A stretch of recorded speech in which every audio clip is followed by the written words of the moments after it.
आज मैं आप सबों के सामने उड़ीसा के एक प्रसिद्ध और विश्वविख्यात त्योहार रथ यात्रा के विषय का व्याख्यान कर रही हूँ। इस यात्रा में केवल हमारे देश के ही नहीं बल्कि विदेशों से भी कृष्ण भक्त आकर शामिल होते हैं।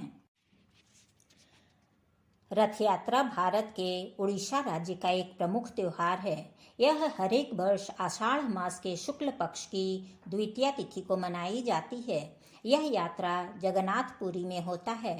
शास्त्रों के अनुसार राजा इंद्रद्युम्न अपने परिवार के साथ नीलांचल सागर के पास रहते थे। एक दिन उन्हें सागर में एक बड़ा सा लकड़ी का टुकड़ा दिखा, तो उन्होंने उससे मूर्ति बनवाने की सोची। उनके सोचते ही वहां भगवान विश्वकर्मा एक बढ़ई के रूप में प्रस्तुत हुए। राजा उन्हें लेकर अपने महल में आते हैं। बढ़ई के रूप में भगवान विश्वकर्मा उनसे एक शर्त रखते हैं कि जिस कमरे में मैं मूर्ति तैयार करूंगा वह कमरा बंद होगा और वहां पर कोई भी नहीं आएगा, उस दरवाजे को कोई खोलेगा नहीं। जब काफी दिन हो गए तो रानी को चिंता हुई कि इतने दिन तक वह बढ़ई भूखा प्यासा जिंदा भी है या नहीं। उसने राजा को कहकर दरवाजा खुलवाया तो वह बढ़ई गायब हो गया और मूर्ति अधूरी रह गई। सभी मूर्ति के हाथ पैर अलग बनाकर रखे थे पर जोड़े नहीं गए थे।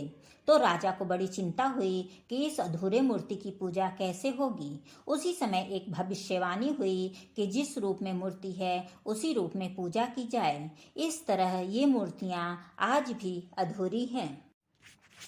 रथ यात्रा में 3 रथ होते हैं। सबसे आगे बलराम का रथ तालध्वज जो कि लाल और हरे रंग का होता है।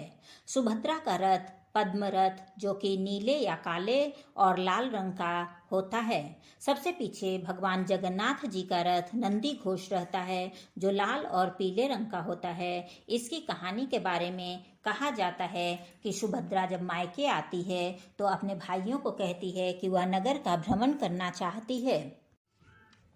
तीनों भाई बहन रथ में सवार होकर निकलते हैं। सबसे ऊंचा जगन्नाथ जी का रथ 13.5 मीटर ऊंचा होता है। बलराम का रथ 13.2 मीटर ऊंचा एवं सुभद्रा का रथ 12.9 मीटर ऊंचा होता है। सभी रथों में ध्वज होता है जिनके अलग अलग नाम होते हैं। बलराम के रथ के ध्वज को उन्नानी, सुभद्रा के रथ के ध्वज को नंद एवं जगन्नाथ के रथ के ध्वज को गरुड़ ध्वज कहते हैं। सभी रथों में कई पहिए लगे होते हैं। बलराम के रथ में 14 पहिए, सुभद्रा के रथ में 12 पहिए और जगन्नाथ के रथ में 16 पहिए लगे होते हैं। सभी के रथों में सारथी और अश्व भी होते हैं।